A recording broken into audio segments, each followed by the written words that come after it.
Good morning, I'm Kenneth Moten. And I'm Janae Norman. Here are the top 5 things to know this Thursday. Number 1, the big debate tonight. The top Democrats hoping to unseat President Trump will share one debate stage for the first time. Voters will be watching for any fireworks between former Vice President Joe Biden and Senator Elizabeth Warren. And it all begins at 8 Eastern on ABC.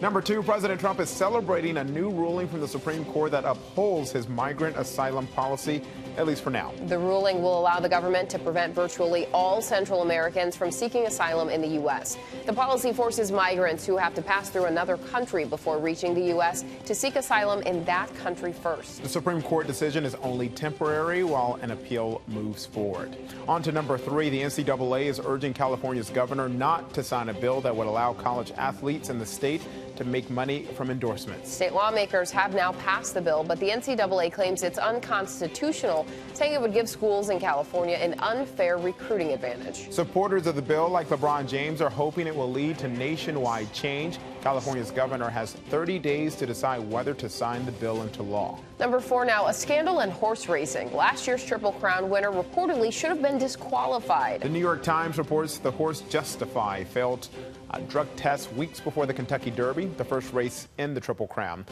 The Times says the California Horse Racing Board dragged its feet on the test and quietly dropped the case. The board never told Justify's trainer about the lab results. The Times could not reach him for comment. And finally, number 5, would you drink rosé wine? It's called... That's blue. Oh, that. It's called Chateau de Bleu. It's about 13% cheaper than your typical bottle of pink rosé. Critics say it looks like mouthwash. It's the brainchild of a woman's razor company, which is using the wine to spread the word about the so-called pink tax, which describes the price markup on personal care products sold to women compared to men's products, which are about 13% cheaper.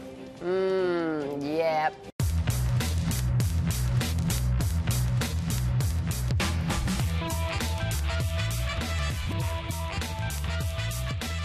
Good morning again, everyone, and happy debate day. The top 10 Democratic candidates are facing off tonight in Houston. So let's get right to that big story and bring in ABC News' Serena Marshall there in the debate hall at Texas Southern University. Serena, good morning. So catch us up here. Where do the candidates stand going into tonight's debate? Hey, Kenneth. Hey, Janae. Well, it's pretty much where it's been all summer. You have Joe Biden leading the pack by double digits, followed by Elizabeth Warren and Bernie Sanders. And interestingly, here at the debate, you're going to have Joe Biden sandwiched right in between the two of them on that debate stage behind me. But that doesn't mean this is just going to be a fight between the three of them. You can expect those lower ring candidates to really try and push forward, make their names known, probably take on those 3 top candidates. All of the top 5, though, in a head-to-head matchup with President Trump are showing that they would win. So you can really expect them to really go head-to-head here tonight to try and make sure that they pull themselves up in the polls. Definitely looking for a boost. And Serena, talk to us about how the candidates are preparing. Well, this is a little bit fun. You have some of the traditional campaign stops, going out there and talking to the voters, but then you have some of the not so traditional ways that they're preparing. You had Beto O'Rourke getting ready by jamming out to some music. Remember, you guys, he was actually in a band growing up. That's some fun video watching if you have time to do it. But then you also had Andrew Yang playing basketball, saying he wants to get his blood flowing ahead of this debate, and mentioning that it's not just Donald Trump he wants to take on in the election, but also on the basketball court. Hey, speaking of President Trump, he's a major factor tonight. I'm pretty sure the name that will be said quite a few times. So how is the president preparing as well when it comes to this debate? Well, Kenneth, I don't want to predict how the president will react to this debate. We'll be watching his Twitter account for any reactions. We can expect, he said he'll possibly, probably, maybe be watching, which is what we've heard about the past debates. But his campaign is gearing up. They plan to actually fly a plain banner over the debate stage. We're not going to be able to see it from in here, but those outside in Texas and Houston will be able to see it. He'll be claiming that Democrats are socialists, which we've heard him, that narrative from him in the past going into debates, and this time they'll have that flying right over the hall. All right, Serena, we'll be watching for the president's response and watching tonight. That debate expected to last about 3 hours. And of course, we'll have analysis beforehand and after. Serena, thank you so much for joining us this morning. Thanks, guys. And elaborate preparations have been underway for days to make sure the debate hall is ready for prime time. ABC's Devin Dwyer is in Houston with more on the preps and tonight's lineup. Here we are, 35 tractor trailers worth of equipment to set up this beautiful set here. A small army putting it together over a couple days, 115,000 pounds of hanging equipment, enough pixels on these screens to light up Times Square. 35 cameras going to capture those candidates. Here in the seats, there'll be 3,500 guests. Many of these are handpicked by the candidates. Also, some community members will be here. The Democratic National Committee, of course, has a say on who gets to attend the debate. They're one of the co-sponsors of this. But let's bring you up front here so you can get a closer look at how the questions will be asked and where the candidates will stand. The first time that all the polling frontrunners will be on stage together, all 10 of them, front and center, as you see there. Joe Biden, the polling leader, pretty durable. Elizabeth Warren to his right. The first time the two of them will go head-to-head. They have a history of some pretty sharp and contentious differences on policy, so we'll be watching for fireworks there. Kamala Harris, to the right of Elizabeth Warren, of course, has been sinking in the polls. She's dropped 6 points in the ABC News poll since July, so a big night for her, a lot on the line. Andrew Yang, with his very popular following, is off on the right wing, next to our two Texas candidates in the field. They're on home turf on Thursday night. Julian Castro, the former housing secretary, Beto O'Rourke, former congressman from El Paso. They're looking to break out in this race, still hanging around in the single digits. And over on the left wing of the stage over here, the left wing of this field, Bernie Sanders, right next to Joe Biden there, looking for a big night. Pete Buttigieg, the mayor, standing next to Bernie. He's his political mentor. Cory Booker, somebody who in the first debate stood out as somebody who was rising above the other candidates, trying to keep the peace. And off on the end here, one of the few moderates on the debate stage Thursday night, Senator Amy Klobuchar of Minnesota. She's also looking to get an edge in this very contentious field. I'm Devin Dwyer in Houston. That's a beautiful set. It's so beautiful. Debate stage and everything. Yep. Our thanks to Devin. Meanwhile, 10 actors participated as dress rehearsal stand-ins for tonight's Democratic debate, and some of them could even be called doppelgangers. Pooja Lodia of our Houston station is there. Minnesota Senator Amy Klobuchar. The stage is set and your top 10 Democratic candidates are here. We're tired of leaning on fossil fuels. Except, wait. That's not Bernie Sanders, is it?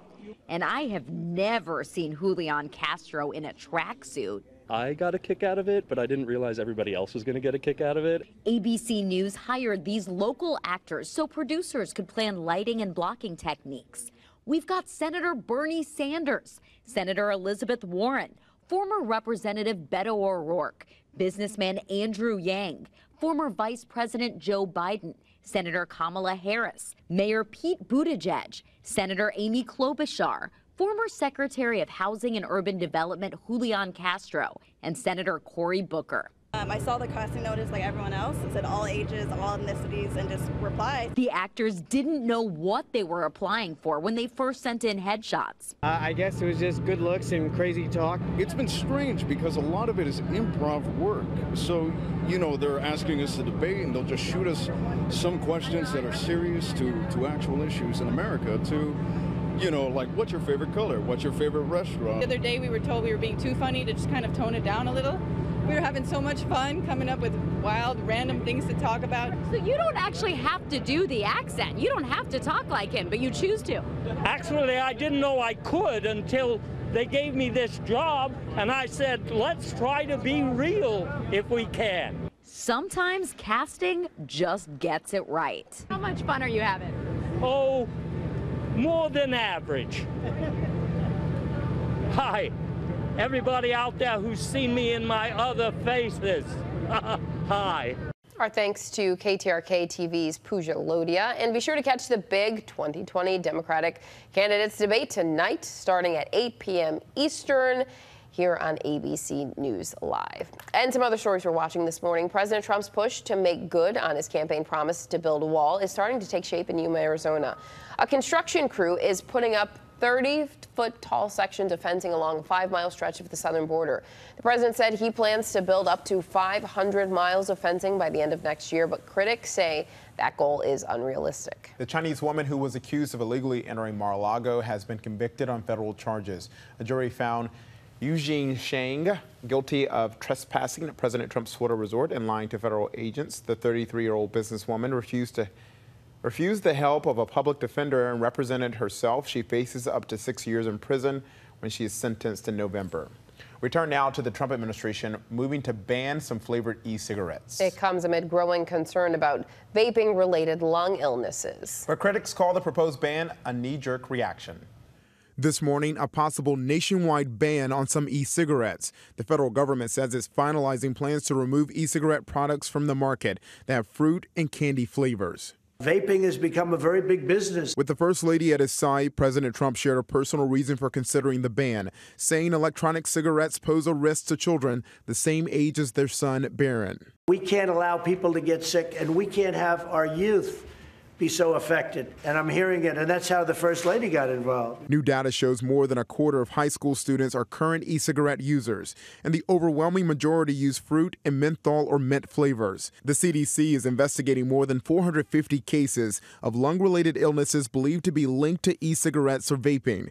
At least 6 people have now died. Data just shows the kids are getting access to these products in spite of our best efforts. We simply have to remove these attractive flavored products from the marketplace. Authorities say they have not found a particular device or product that is the source of the recent illnesses. And while the president's announcement focused on tobacco, police near Milwaukee announced the arrest of 2 brothers who are accused of filling empty e-cigarette cartridges with high-grade THC oil. It's not candy. It's highly potent drugs.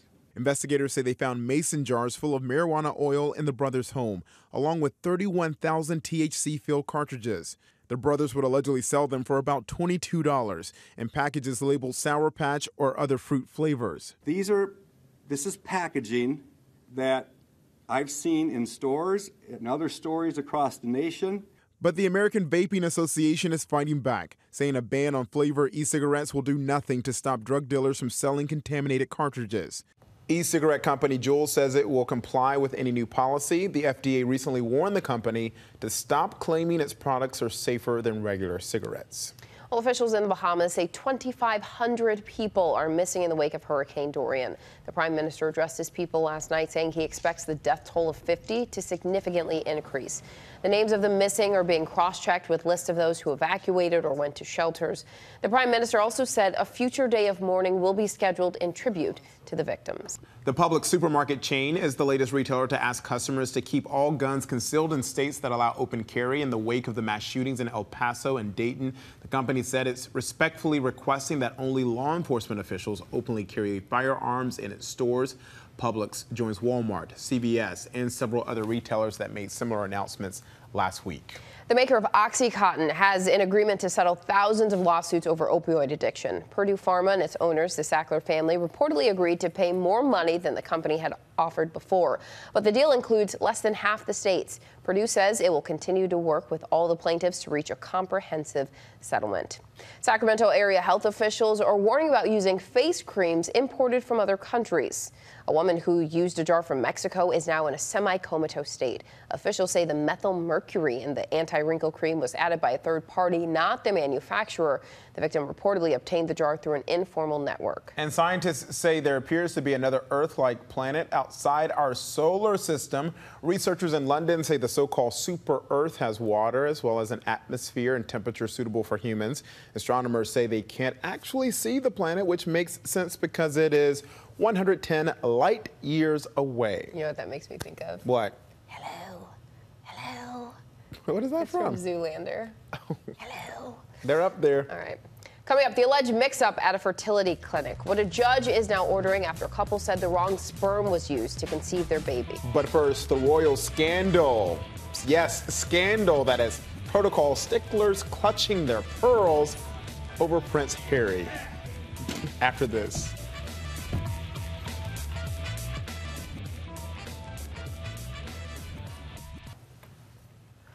Welcome back. Here in Manhattan, that tribute in light shined like a beacon overnight. And this morning, we're learning new details about those 2 giant beams of light. Yeah, while the 9/11 memorial is open year-round, the tribute in light only occurs once a year, and thousands of visitors make the trip to Lower Manhattan to see it. Will Gans has more. As darkness falls on New York City this September 11th, a familiar sight illuminating the Manhattan skyline. It's called the Tribute in Light, an annual commemorative art installation first seen on the 6-month anniversary of the attacks and every 9/11 since. 2 separate beams shining from dusk on the 11th till dawn the next morning, meant to honor the lives lost and to celebrate the spirit of New York and its first responders. They make me think of hope and that the people of New York and the people of the United States, no matter what happens to us, we can rise again. Each of those light beams are comprised of 88 7,000-watt xenon light bulbs, positioned into 2 48-foot squares. And they're located just a few hundred feet south of the 9/11 memorial, on top of a local parking garage. Those lights, which you can see shining behind me, echo the shape and orientation of the Twin Towers. They stretch 4 miles into the sky and are the brightest and most powerful beams of light ever projected from Earth. It's no wonder then that the beams are visible from more than 60 miles away. People in New York, New Jersey, and Connecticut able to spot the tribute in light from home. But so many more making the trip to Manhattan to stand under the lights in person. It's emotional in different aspects, but it just reminds me that at one point they tried to break us down as a country, but at the end we all became unified as one. The tribute and light symbolizing so much to so many different people, but when we ask those people at the memorial to describe what it means to them, that one word we heard over and over again, hope. Such a great piece there, learned so much, but also so great to see so many people honoring and remembering that day. Yes. Well, let's lighten it up a bit and check our notifications. Starting with Apple's new iPhone and concerns it may send some potential customers into therapy. The issue here is the camera design of the cameras on the Pro and Pro Max phones. More than a few people on social media say the positioning of the 3 lenses triggers their trypophobia.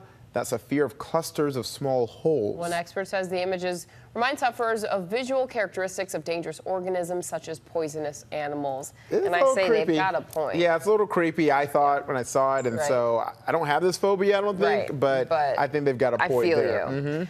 And today, former Jersey Shore star Mike The Situation Sorrentino is set to be released from a New York prison. Sorrentino has served 8 months for tax evasion. And now to the royal scandal brewing overseas involving Prince Harry. Images show the 6 in line to the British throne, throwing caution, tradition, and royal protocol to the wind by shutting his own car door.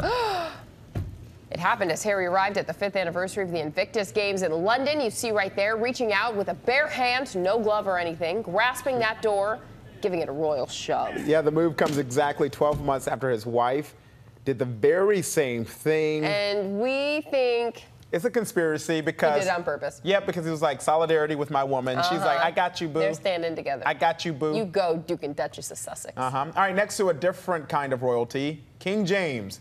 LeBron James suffered a defeat that actually shaped up to be a shrewd legal maneuver. So the U.S. Patent and Trademark Company has refused the star's application to trademark the term Taco Tuesday, calling it a commonplace term.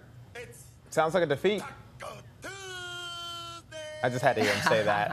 It sounds like a defeat, but apparently not really. A spokesman for James tells ESPN that with the refusal, he actually accomplished his real goal, which was to get the government to say on the record that Taco Tuesday is a commonplace term. And that means going forward, he cannot be sued for any future use of the term Taco Tuesday, and that means King James wins. Can I also do that shady thing where I look at rich people's surroundings there? No, I was doing it too. That backyard is that like an outdoor seating? It must be. The patio there looked amazing. And I thought that whole setup, they had a whole bunch of guac. Was there a pool? A whole bunch of guac. Was there? Was there a pool back there or palm trees? Touch your nose.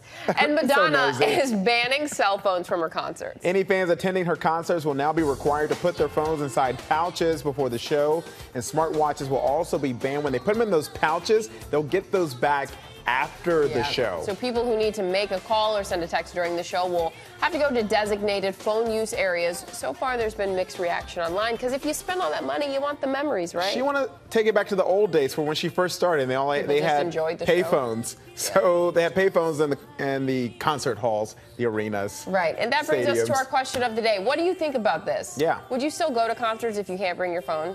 I mean, if you have to lock them away? It depends on who. Kenneth is not. You already know who I would go to no matter what and just sear that right into my brain. Yeah. I don't think you're ready for it. Okay, moving on, we turn now to a lawsuit claiming a major mix-up at a fertility clinic in New Jersey. A white couple says they gave birth to a daughter of Asian descent after getting IVF treatments. That couple is now desperate to find their child's other biological parent. This morning, a man and a woman are demanding answers after an alleged mix-up at this fertility clinic. The journey's been quite stressful. After spending $500,000 on IVF treatments, Christina Ketterich and Drew Wazalewski successfully got pregnant. We were on the final round of IVF. It was our last shot. And we actually got pregnant, so we were just so happy. They gave birth to a healthy baby girl, but Christina and Drew became suspicious when at 2 years old, they saw their daughter started developing Asian-like features. Drew took a DNA test, and it found there's zero probability that he's the girl's biological father. When the results came, I was in disbelief. I thought they were wrong. The couple says the ensuing confusion and stress led them to get a divorce, and they're now desperate to find the child's other biological parent because they say she has a blood disorder they don't carry. Drew says he's also worried he may have a biological child he doesn't know about. I believe they may have messed up and they may have given my sperm to somebody else. Christina and Drew say they've not told their daughter, who's now 6 years old, about the mix-up, but they know that day is coming. She's going to have the questions. She's going to have questions, want to know, why do I look different? Why do I not look like you?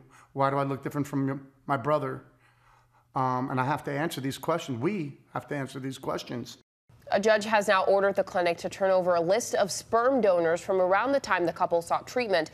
The clinic, though, claims that violates patient privacy laws, and it's not commenting on the lawsuit.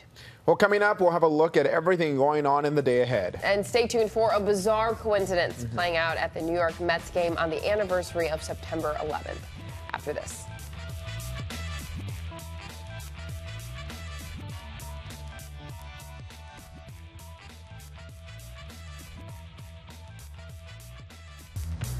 Here's what to watch out for today. President Trump is scheduled to have lunch with Secretary of State Mike Pompeo before flying to Baltimore to participate in a fundraiser and speak at the House Republican Conference member retreat dinner. And Supreme Court Justice Ruth Bader Ginsburg will speak to first-year law students at Georgetown and sit down for a conversation with the dean. On Capitol Hill, the House Judiciary Committee will hold a markup hearing on a resolution for investigative procedures related to future hearings on the question of impeachment. And Senate Democrats' Special Committee on the Climate Crisis will hear from pro-athletes on the fight to save winter. And the top 10 Democratic candidates will take the stage just hours from now in Houston. And what could be the most heated debate yet? Our coverage begins tonight at 7 Eastern. Watch live right here on ABC News Live. And we'll have more to come ahead of the debate today and the debrief, as well as an update on all our top stories and a special edition of the Briefing Room live from Houston for a debate preview and the latest political stories. And finally, a remarkable coincidence at last night's New York Mets game. Of course, it was played on the evening of 9/11. The players stood with first responders on the field for the national anthem. The Mets wore special red, white, and blue 9/11-inspired cleats, and New York went on to beat Arizona, get this, scoring 9 runs on 11 hits. Just gives me chills to think about that. Yeah, happened. Amazing image there. Well, thank you so much for joining us today. We'll see you tomorrow. He won't be here, but I'll see you tomorrow on Friday. I'll see you on Monday. I'll be back then. Have a good one.